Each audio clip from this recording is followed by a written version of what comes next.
Hello, welcome to the debriefing report. I'm here to report to you a debrief. Last night, Paul McCartney announced that the Beatles have disbanded, and it's bad news.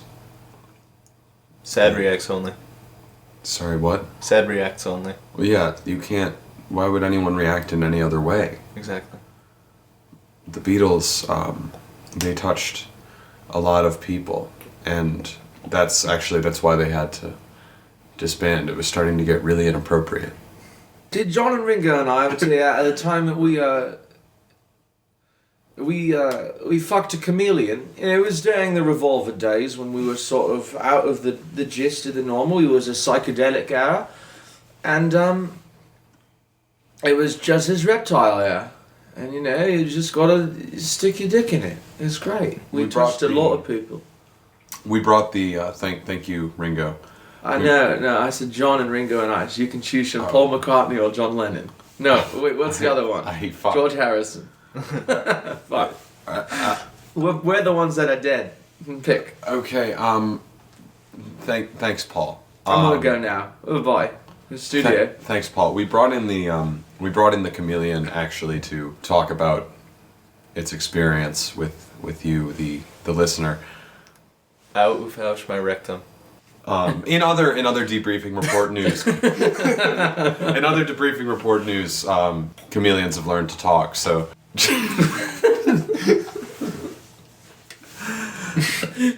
This intro was not a good idea. Whoa, baby, it went places though. Baby, it left. It went home. But anywho. Any whomst. Any whumpst?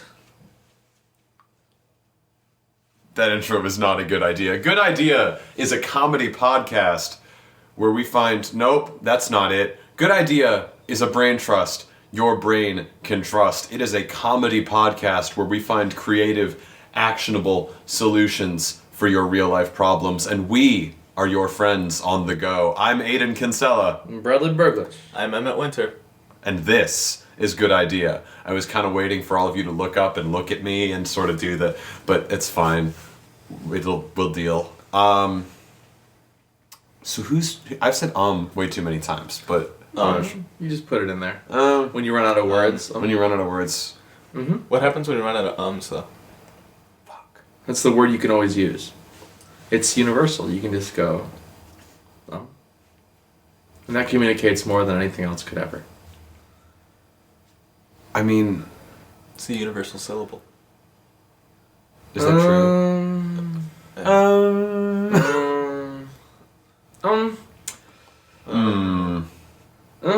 This isn't funny at all. Does anyone want to do a prompt? It's fun. It was funny, and then it wasn't funny anymore. All right, I'll do a prompt. Do a prompt. Prompt. No tea. You know what we're gonna do? Yeah. Required reading in the future. Which books of the modern era will become required reading? Ooh, that's a good one. I mean, if we have a good future, then I would assume the Communist Manifesto would be a pretty strong contender for something that all of our citizens are going to have to read. Also, Adam Smith's Wealth of Nations, just to break it up a little bit, and one of them is evil and one of them is good, and you don't know which one. We have that system. Pick, but if you pick wrong, you get executed. Is it like they put the kid down in front of like two books when the kid's like a baby? Yeah. And the kid, like they just learned to crawl, and it's kind of like there's Adam Smith's Wealth of Nations and there's Karl Marx's The Communist Manifesto. Isn't there like a Chinese tradition where it's like money and then I've heard of that. Yeah, and then, I don't remember and then exactly what that is. Oh, I thought that was an Indian thing. I don't know. I have to let Bradley Google it so we don't make fools of ourselves. Cultural speculation this week on Good Idea. I think that's too many of the weeks on Good Idea. Yeah, we talk about things we don't know anything about. Here, continue with a bit while I. But yeah, so you have the kids down there and on the floor, of course, and they put down these two books on the floor, and the kid's looking at both the books, and the kid looks at the books for a really long period of time, and they look at the book like this is really long, staring at the books, and then the kid crawls forward, and then he crawls past the books, and he touches the wall. and it's symbolic of the fact that he's going to be a construction worker. Because he touched the wall instead of the books. It's like the School of Athens. Aristotle is pointing to the ground, the baby's pointing to the wall. The Wikipedia page says it's Korean, and it's called something that starts with a D, and I cannot pronounce I it. see. And it's essentially you pick between several things on the table, so like string, paint, money, calligraphy brushes, food, ink, and then Food Inc., is that like the documentary? Yeah, and then the one selected will show the baby's future. What if they pick I have no idea. Dole Jabi? I don't know. Great. Yeah. Let me see if I can do it. Let me see if I can. Linguistic speculation. This week on Good Idea. Maybe Dilyabi? Like, is it like a Y? I do not know how to pronounce Korean. Let's see what Google Translate Here. has to say. Pass that bad boy over. But also, in mandated books, like, is there no book more iconic than Klutz Guide for Idiots? Klutz Guide for Idiots? I believe that's a book, isn't it? I have no idea. It's funny gags about how to make good jokes. Like there's one where you can crack your neck and you just put a water bottle underneath your arm and it's like, I broke my neck, but I didn't. It was a joke. So I think that one's required reading in school now. That's... There's Are we the one, teaching everyone to become like shitty comedians? Yeah, Is there's like one where you put ketchup packets under the toilet room. seat? Yeah, I know that one. That's a good one. I got taught that one firsthand. There's how to sneak, which is stay low and don't go on the horizon so they can see your silhouette. It's a good book. So I think that's required reading. We keep The Catcher in the Rye because that's great. It's a great book. A Raisin in the Sun, maybe. I don't know what that means. It's Maya Angelou, isn't it? Maya Angelou's not bad. No. No, it's not. Or No, she's no, not she's bad. not bad. Okay, I gotta look it up real quick. What's everyone else's favorite book for required reading? What do we want to put in here? Okay, That's not the right one. It's by Lorraine Hansberry. I'm sorry. This is a plug for a book that I'm just like really into, and this is like kind of like a pick of the week type thing, but I'm cheating. I may have talked about this on Pick of the Week before, but I think that if I did, the episode got corrupted, possibly. I think so. That's a safe guess. But everyone's an Aliabnin when you're an Aliabnin too. Is this really A classic. It's a modern classic. black hardcover book by Johnny Sun, and it's Alien, not Aliabnin, but that's how it's spelled. There's like a B in there. The B is silent. Yeah. That's why my name is Adley. Your name is Radley. Sorry. Whoops. Drop that letter. You could be Boo Boo Radley. Radley. Oh, We both went there. No, literally, two things. One, that was a nickname. We were reading To Kill a Mockingbird in school. Like, someone's like, oh, your name sounds like Boo Radley. I'm like, thanks. Wow, really original. Secondly, I was digging through my old papers the other day, and I spelled my name wrong. It was like me in like 7th grade, and it's Bradley. Berard. Yeah, literally, it's awful. Berardly means I love you in dinosaur. I mean, fucking shit. But the book is just it's like this really, really sweet adventure with a little alien man who comes down to Earth and he learns about what it means to be human from a bunch of things that aren't humans. And then there's like a fun twist at the end, and it's like really, really adorable. I showed Emmet this. He was dead the entire time. That's not... Thank you so much for ruining Die Hard for me. That's not my joke. I can't take credit for that. When he pulled it out for me in public, I couldn't have been happier.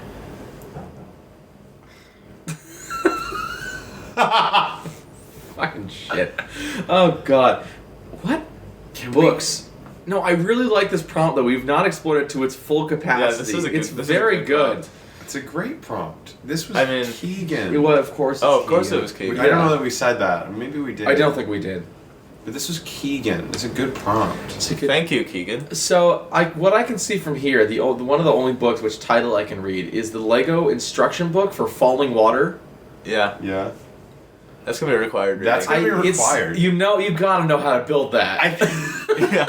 It's gonna be I think the terms and conditions will be required reading. Yeah. Kids these days, like everyone plays recorder in 5th grade. In 20 years, everyone's gonna build Falling Water. I think I never played recorder in 5th grade. I never No? gained that ability. No, we went to our school was sort of underfunded. Oh, no one gained the ability. Everybody just had Yeah, a no one- recorder. Like it No. was. The ability was not even gained by the teacher. Let's be real here. Bradley stood up and he's put his finger up in the air like he's got to wait. Hold on, everybody. Idea. Oh, and there's a recorder. This is my alter ego, Dan Gold. He just took off his normal glasses and put on Hey, real big deep boy. 3D glasses. Kind of like Duke Silver, but different. Yep. So I want to preface this by saying I don't know and have never ever played recorder. That's a lie. I did it once.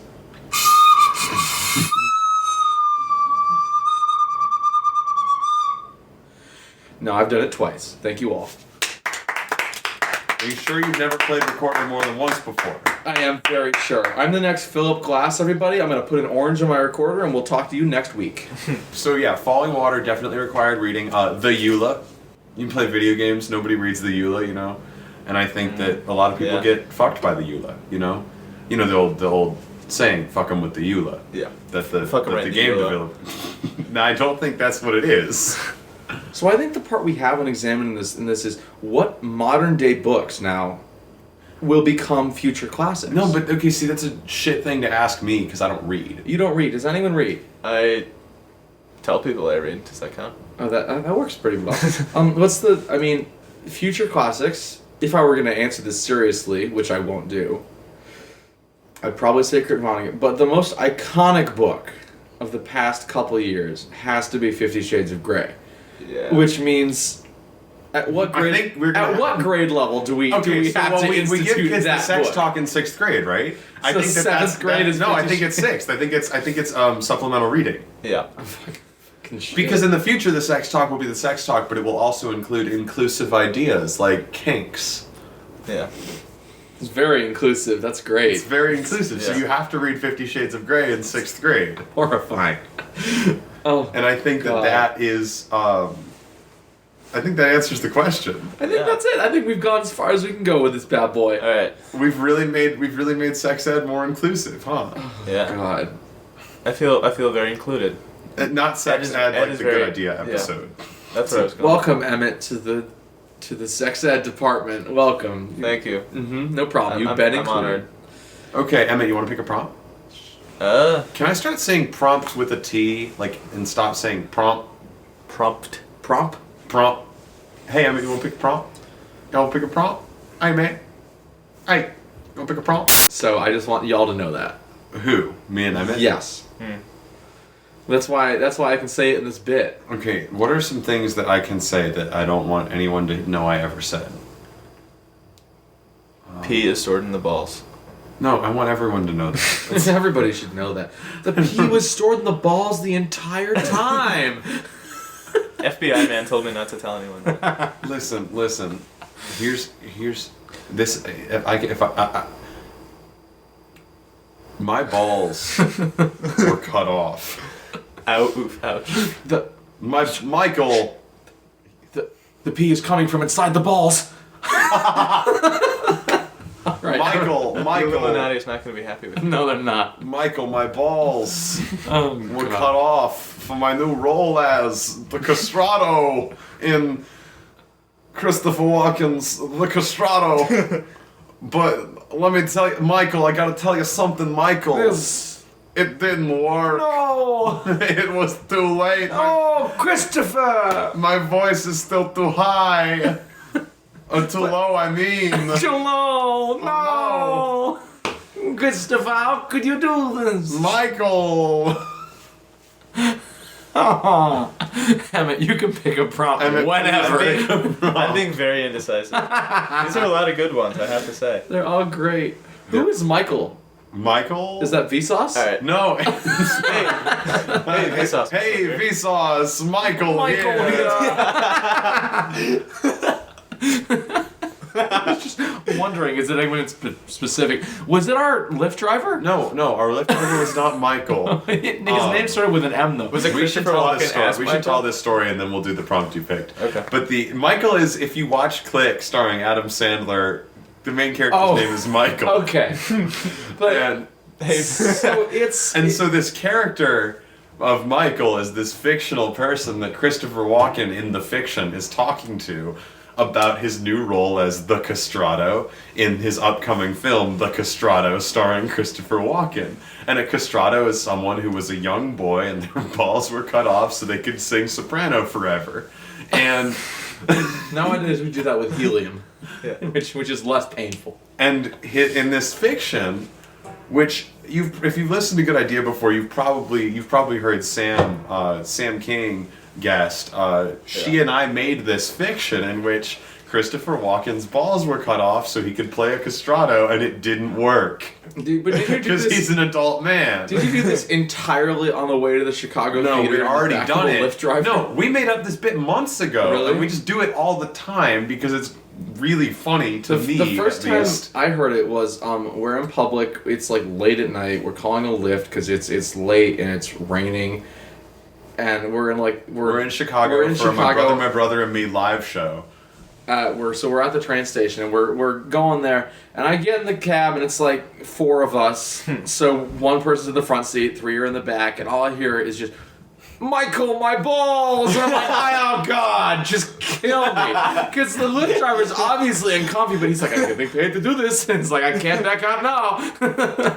That happened, but you're forgetting about the fact that when we got a second lift later in the night, we went in, Sam complimented her sticker that says, "You are beautiful," which is on the back of my computer. I have a sticker from this that says, "You are beautiful." And then you proceeded to do the... And she gave us all stickers that said, "You are beautiful," and then we sat there and we did our Christopher Walken bit. And she didn't talk to us until we told us more about ourselves. But she seemed to find it entertaining. Like, she was smiling. What else did she do? The one thing I remember she brought up is she said that cops have the same profile as criminals. And like that was just, and like that's all I remember profile? from like psychological profile as criminals, and that's all I remember from that. I do not remember that. She said that we were on Michigan Avenue going past the Garrett. I want to say funny. Garrett's popcorn. No, whatever it was with the big glowy sticks coming out of the. I forget when that installation was installed.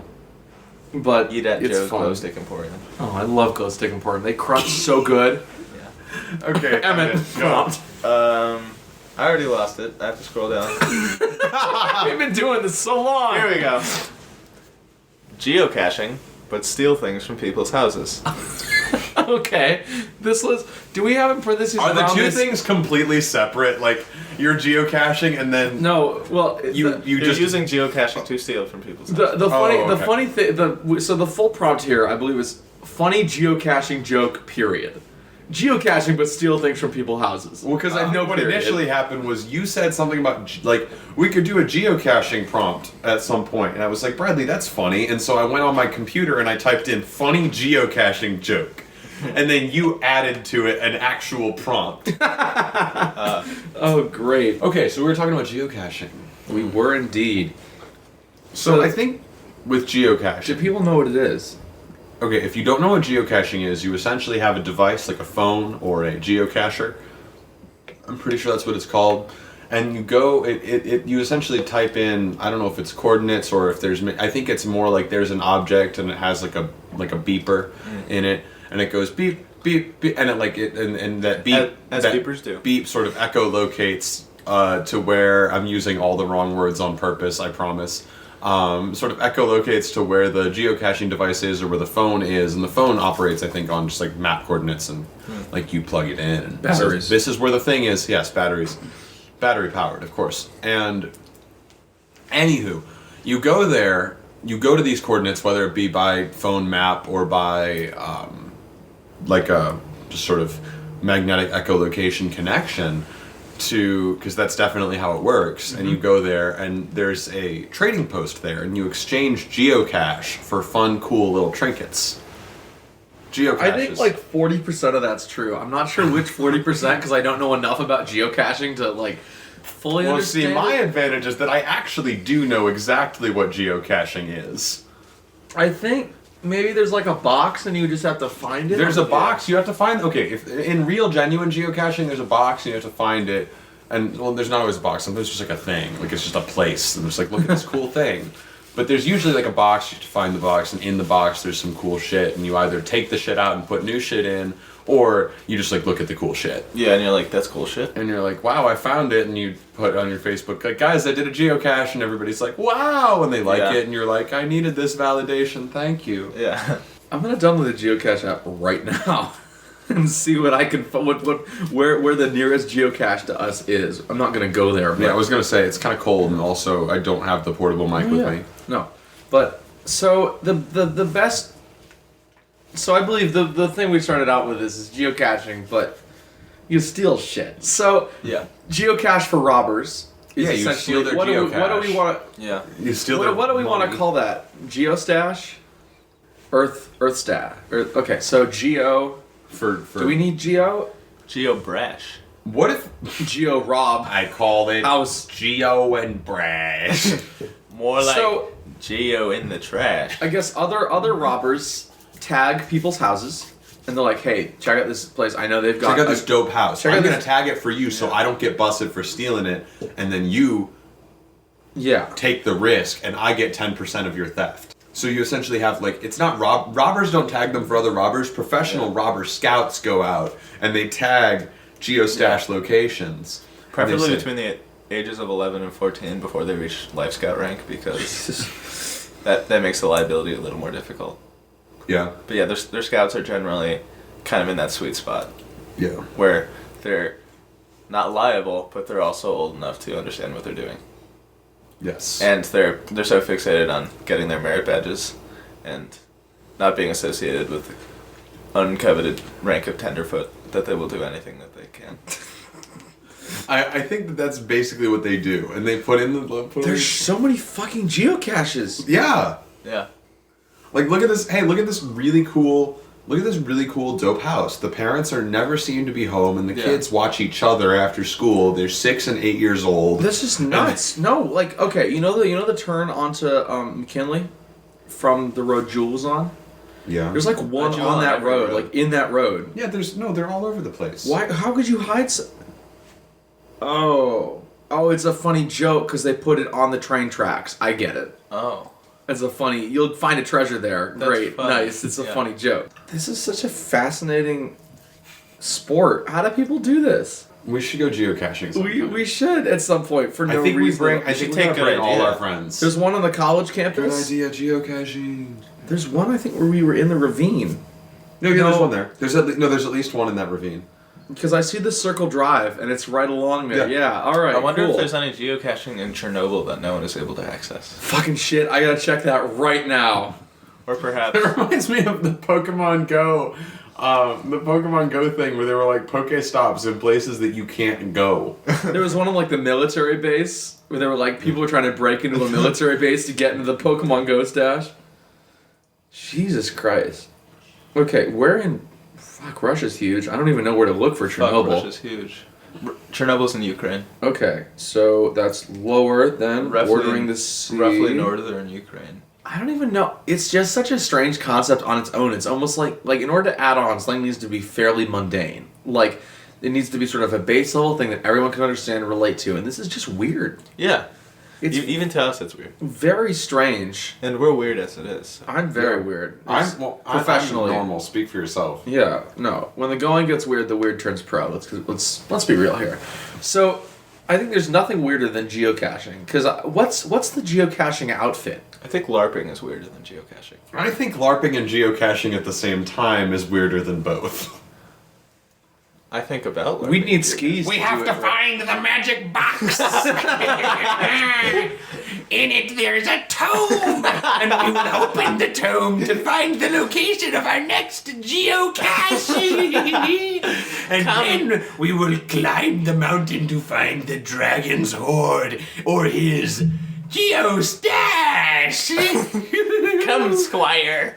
Come, Squire and Page. Do we as people draw the line at LARPing? Like as a society, is that where reasonably it stops in general? Because I think... Sorry. I'm very No, you're good. vocally You an can go. appreciator of Dungeons and Dragons. no, we enjoy But then it. once we hit then there's LARPing, and I'm kind of like... That's the difference. And I'm making fun of it with like a slight appreciation, you know? Like, I I can't. I don't appreciate the idea of LARPing. I appreciate the valor and courage of people who go out and LARP have. Because, what are you doing? They're braver than all of us. Is Civil War reenactment a form of LARPing? I think it definitely is, because it's Oh, literally of course. live-action role-playing. Is acting in theater a form of LARPing? Because you're living truthfully under imaginary circumstances. Only if you employ Meisner, I believe. It doesn't work at any other time. Is acting interesting and funny on Good Idea a form of LARPing? Because if so, I'm LARPing. Well, this is just... Fuck, life is LARPing. I'm live action role playing. This is my role, and I am playing it. It's true. Fucking shit. Can we do... This just in, having hair is being a furry. Did I tell you about... Okay, did you see my Snapchat story? It was like a while ago. I'm not huge... I don't check my Snapchat. You're not a huge so- Snapchat? Alright, anyway. So we live in like this sort of suburban... peaceful town. Yeah. And then there's a lot of other suburban peaceful towns around us. And one of them has this really good gelato spot. And let's give them a plug. Let's call them Frost Gelato, just, for the sake of it. Frost Gelato. Yeah. Use diction. Frost Gelato. Frost Gelato. Frost Gelato. Frost Gelato. And in Frost Gelato, I see the last thing I would ever expect to see, which is a furry. Gelato. I actually think that Which has is- a very good point. I do like Wait, gelato. so you see a furry. in costume? Yes. Oh, full dress. Full dress. How else would I be able to identify? And they're like, and my dad's like, wow, look at that cool mascot. And I'm like, Dad, no. Dad, no. He's like, is that St. Mary's? And I'm like, no, it's not. It's really not. Mascots don't have butt flaps, Dad. Fucking shit. And it was just nightmarish. And I'm there and like it's doing the cutesy like action thing. Like there's like someone else's dad is like, oh, what's this? Is it a hobby? And the person's like, oh, yeah. And I'm doing the paw motion with my hands. And then they were live action role playing with you in that moment. It was terrifying. You were on multiple levels of LARPing. It was in that so moment. strange. And we live pretty near a convention center. Like it's down a little bit. Like we're okay near it. And I checked to make sure like This basement kind of is a convention center if you think about it. We're technically convening here. We are convening. that is an excellent point. Technically. Everything. Everything. All places are Are LARPing convention centers. They're LARPing convention centers. No! Furry LARPing convention centers. Because you have hair, so you're Yes. furry. I have hair. Which means everyone is a furry Except for LARPing people with- person who goes to LARPing furry conventions. Except for people with alopecia, those are the only non-weirdos in this world. So, I don't know that we fixed geocaching, but I do think we made a shocking discovery. Yeah. Our discoveries are going to be remembered for generations to come. We walked. What was it? There was a card that got read yesterday, and it was like we were playing Cards Against Humanity. And someone was like, "Oh, I don't remember what it was, but it wasn't like spectacularly funny." But my Here, dad wait, I'll just go get went, the box and we'll read through all of them. "Oh no, That would be at least another half that hour. would be at least the rest of my day." There's so many cards in there. Yeah. I disagree. Oh, okay. Feel free. You're welcome. Can we do a different Yeah, I don't know. roll? Sure, I will. Did you choose one? I yet? did not choose no, one Okay, you yet. choose one. Oh, great. That's a lot of pressure. We did get one prompt submission thread, or one prompt on the prompt submission thread, and I really, really like it, and I want to do it. But first, I want to ask a question to you two from To my you friend. Yeah, I want to ask a question to you two. So, does anyone have that contact email? No. Yeah, I've got it. Because I know Bernie Sanders has his, like, if this is an emergency, you can contact this Yeah. Bernie Sanders No, emergency it's, line. It's bnaughton@lfschools.net. bnon@lfschools.net. Okay, so I'm just gonna send them a question really quick. Okay, I sent a question to you two. Now I have a question for you two. Emmett and Bradley. Yes. Yes. I'm all ears. I'm only an ear. You were one ear. That's pretty cool. Help. Help, my I'm friend here. my friend Annabelle. I'm doing this favor to her. She needs to know. Okay. Is mayonnaise an instrument?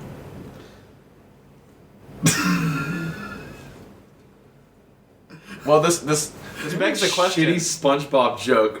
It's not now. This begs now the here's the question. thing. It's not my shitty SpongeBob joke. No, it's not. Annabelle, if you're out there, Perhaps Annabelle is your alter ego. So there is in my peripheral vision, and I say peripheral vision, but I mean directly ahead of me. And when I'm looking at you, I'm never looking at you. I'm always looking at the mayonnaise-covered recorder we have in the background over there. Don't you mean recorder-covered mayonnaise?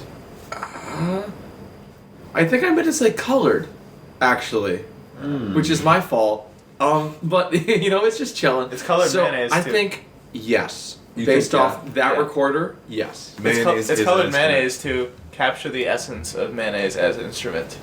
Okay. Thank you for your answer. I'm sure Annabelle will really appreciate it. To everyone else who listens to this show, I apologize if that was not informative or helpful for you, but I do think it will answer a question for really a an entire generation of sort of SpongeBob fans. So you're welcome. Yeah. And I'm sorry. And to Generation Z, I'm sorry for leaving you out. We'll reference Jake Paul next week. I think we're Generation Z, aren't we? We'll reference Jake Paul next It's week. okay. This is what Suicide Yeah. Forest Jake Paul. Whatever he did it, we're great. We're good. We got all bases covered. That was Logan. Was it? Yeah. But who's Jake? Jake's his little brother. Here's the thing. I need to know how to make a really bad movie bearable in 6 minutes. And I think I have some ideas. First of all, speed the movie up so the whole thing takes place over the course of 6 minutes. So even though it's really bad, none of it will be intelligible, and you're just essentially sitting there for 6 minutes, which while it's not super fun, it's much more bearable than sitting through a whole shitty movie. This could be accomplished through any number of ways, whether that be going on and, sort of editing it beforehand, or maybe like every time they say B, it gets faster. Except B movie's actually like a good movie and it's actually funny. So Yeah. that's my piece. I think you could Perhaps do a that. better analogy is... So that's What's that movie with, Thing 1 and Thing 2? Cat in the Hat. Cat in the Hat. That's a better analogy. Because that movie is actually not good. And every time they say B, it'll get faster. And then Yeah. Because they refer to bees a lot more than you'd think in that movie. They do? I don't know. I haven't watched it. So that's one interpretation. It would be of that convenient prompt. if they did. And the other one is, so Aiden, you figure out how to make a movie better in 6 minutes. But the other thing is, we need to figure out how to make a movie better in 6 minutes. Go. All right. So, which movie do we want to pick? What's the worst movie we can all think of? The clock Okay. is ticking, gentlemen. Now, Bradley, you and I watched a film at Kebab Night. No, it wasn't Kebab was Night. Fondue Night at Leonard's house. Do you remember what that was called? That was called Fateful Findings. It was a Neil Breen movie. Let's talk about Fateful Findings by Neil Breen. So, Neil Okay. Breen is like 86. Yeah. He sold real estate, I think, maybe. Renowned for hating laptops. He hated fucking shit. The dude smashed like 10 laptops. There in were that only film. 3 laptops, and he broke them over and over again. So funny. It was like really old Sony laptop, and the actors all. Is it fair to say they appeared and dressed like porn stars? I that was were about to say the put same in thing. Other movies. When you I think said they the just were actors porn all, stars. I was about to jump in, and I'm like, I shouldn't interrupt you, but that's exactly what I was gonna say. So the whole thing looks like a setup for a porno, and then you have like Neil But they Breen just never have butt-ass sex. No, but Neil Breen is butt ass naked for half the movie. So Good, now I don't have to fantasize about it because I can just see it. It's great. That's the American and the dream. thing is on YouTube. Like it is on it's YouTube. there. okay, so I think to make this movie But better, it starts like a porn. It just keeps like they never just have keeps sex. going. They just never like someone I think kills they someone kiss at eventually. one point.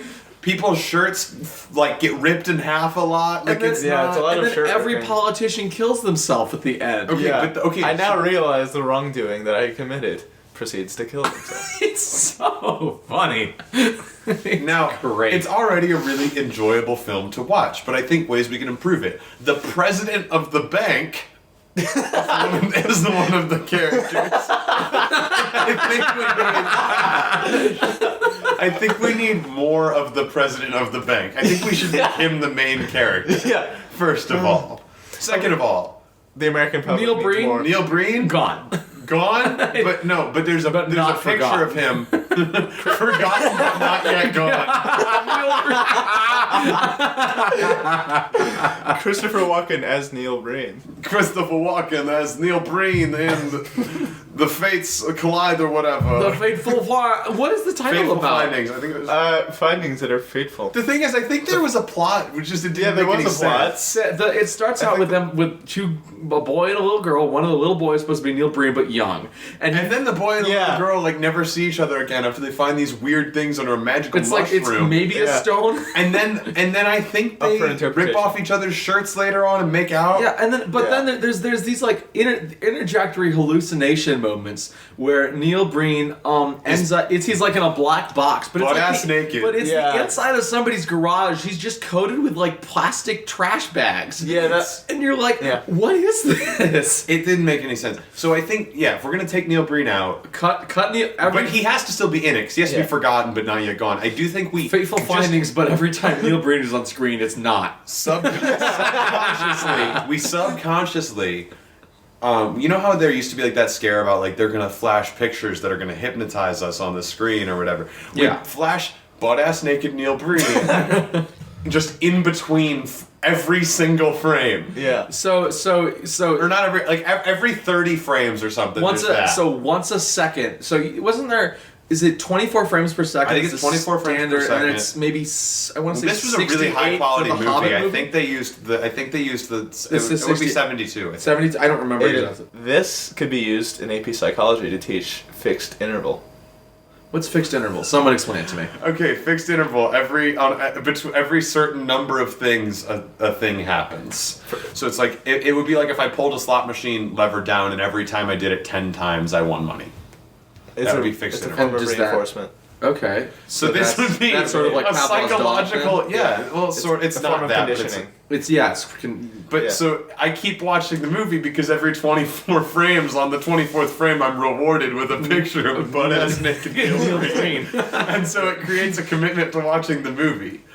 But then he's not forgotten. So- That defeats the whole purpose. No, he's forgotten because you don't know he's actually there. It just But he's not subconsciously gone makes you yet. happy. He's not gone, but you don't. You're like, this is weird. I feel like there's something there. Neil Okay. Breen is in this movie, isn't he? No, he's not. It's just about the president of the bank, I think. Yeah, it's just the president of the bank. And They I have to. can't believe the really funny thing is the ending shot is so funny because they've put these people in front of a green screen. And it's a green screen of possibly, I think, the World Bank, which I think is what Neil Breen means when he says the bank, but he just doesn't say it. So Neil Breen is up on a pulpit? How do you pronounce it? Pulpit. And he's speaking to a microphone. He's going, oh, these bad people have done all these bad things and they should be punished for them. And then I've hacked the government. I've hacked found all the secrets. And it Through the sacrifices of then many it rotates like it does like a 180 rule with people on the other side like being I've been so bad I'm gonna kill myself now. But the background is the same. Yeah. Like it's like he's facing them in the audience, but it's the same background. Like Okay, it's we the have- same bank on both sides of the street. 10 seconds. Yeah. One more thing that would make the movie better. Oh, the assassin at the end that kills Neil Breen. He kills Neil Breen in this one. Wait, instead so of the pictures not- stop going? Yeah. Yeah. I think that would really suck, but yep. Okay, I think we did make the movie significantly better. Great. I think this prompt has been Very addressed. successful. All right, excellent. Next prompt. We are 48 minutes into the recording. I think we're done. Okay. I'm sorry, I think we have to go. I think we gotta go home. All right, so this is me. I have to take us out. Oh, this is you. It's my privilege. All right, so let's start with best idea of the episode. Emmet Winter. Best idea of the episode. I am highly partial to the Universal Convention Center. It's really good. Which is not just a convention center for everything. It's just that the universe is a convention center. It's really great. All the like world. that one a lot. To quote William Shakespeare, all the world's a convention center. Oh, that one's really good. You're welcome. I'm funny, I know. All the world's a convention center. Okay, best idea of the episode. That last one got me very, very excited. I'm really kind of into the not classically conditioning, what's it called? Fixed interval conditioning people to be rewarded by pictures of nude Neil Breen to watch the shitty film that he made, starring the president of the bank. Also, that serves as a nice segue into when our psychology teacher but presented the acronym PORN, if you remember that. Sorry? Yes, of course I remember Proactive that. interference. Proactive interference. Old information. Old information. Retroactive interference. New information. Porn. And there's actually, it's on my Twitter. It's on my Twitter at Nerdstorm Nation. Follow him. He's a good Follow me at Nerdstorm Nation. You know, and I actually took a picture of it. I tweeted it, and it's a quote from my psych teacher that said, "I don't know if porn helps, but feel free to use it." That was a little bit of a paraphrase, but she said what she said. I think was even funnier than what I just said. So that was my best idea of the episode. I like, sort of in the theme of Emmett's, everyone's LARPing all the time. Yeah. Which is really funny to me. It's great. And now we move on to our secondary segment, Pick of the Week. What's everyone's favorite media of this week? Pick of the week. Okay. Pick of the week. I don't know if I recommended Dion Cole yet. I think you did in the last episode. No, I don't remember. It's possible. I don't know. I'm going to recommend 3 comedians that I've been listening to because I think if I haven't already recommended David Cross, Dion Cole, very, very funny guy. He has a Netflix special in like a compilation series called The Stand-Ups. He's the 3rd one. He's the funniest one of the 6. He does good jokes. And Todd Barry is pretty funny, and Mike Birbiglia is really, really funny. And I always forget that he's funny, and then I hear him make jokes, and I'm like, oh boy, he's really funny, huh? So that's sort of my thing that I'm going to recommend to you. Bradley. All right, I need to figure out how to say this, but it's a concept. The 1972. No, it's not. It's not the 19... It's more of a metaphysical car. It's not that. What is it called? I believe it's panopsychism. Give me just a hot second to figure out. Panpsychist, possibly? Panpsychist. Everything in the universe is conscious and knows what you're doing at all times. Not knows what you're doing, but like everything. Again, everything is are LARPing. conscious. So this plate knows it's alive, and consciousness permeates reality instead of just being isolated to organisms. So, I like this in theory. I don't think it's true because I think consciousness is a human social construct. But Like Belgium. yeah, so do you know the 4chan green text, the one about Finland, how the margin of error for the population of the world is like 1 to like 2%. And how Finland is approximately 1 to 2% of the world's population. So there's like a decent it's like, what is it? There's like 100% chance Finland doesn't exist. No, that's not. Like it's just not there. Like we've all been lying to each other. So I like that idea that everyone's telling each other that Finland exists all the time. Hey man, Finland's a place. Yeah. Yeah, dude, I like Finland. I've been there. It's actually just every 4 rotations you get 1 Finland. it's actually just Sweden LARPing as another country. That works for me. Yeah. That's great. Emmett, what's your pick of the week? My pick of the week. That's a toughie. My pick of the week has to be. This is gonna sound very cliched, but Brockhampton Saturation 3. It's a great album. Fantastic. I don't know why that sounds cliche. Okay, maybe it's not cliche. Who knows? The world's a mystery. Yeah. All All right. the world's a convention center. Never forget that. That's our motto for this week. All the world is a convention center. Thank you very much. All right, I'm going to take us out. Finally, we have housekeeping. So, I'm going to run through this real fast, but as you all know, thank you so much for listening to the show. It's been great having you here. We've loved speaking to you. We hope you liked listening to us. And if you want to send us prompts, ideas about the show, suggestions, advertisements, anything, you can contact us at the following spots. Our Facebook group is Good Idea Podcast. Our Twitter is @GoodIdeaCast, as is our Tumblr. Our Gmail is goodideapodcast@gmail.com. And that was Good Idea. I love you. Make it happen. Stay cool. We're done here.